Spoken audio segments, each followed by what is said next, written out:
ဒါကဘာပေါ်မှာမရှိတော့တဲ့နိုင်ငံထုတ်တဲ့အသားကျိတ်ဆက်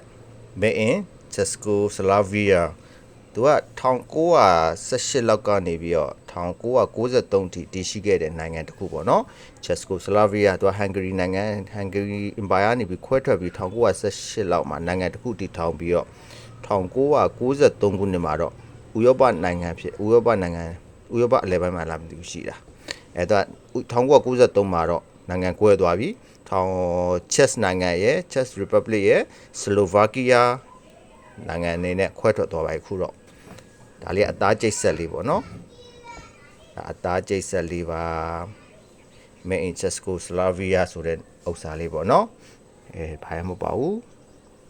ကျေးဇူးတင်ပါတယ်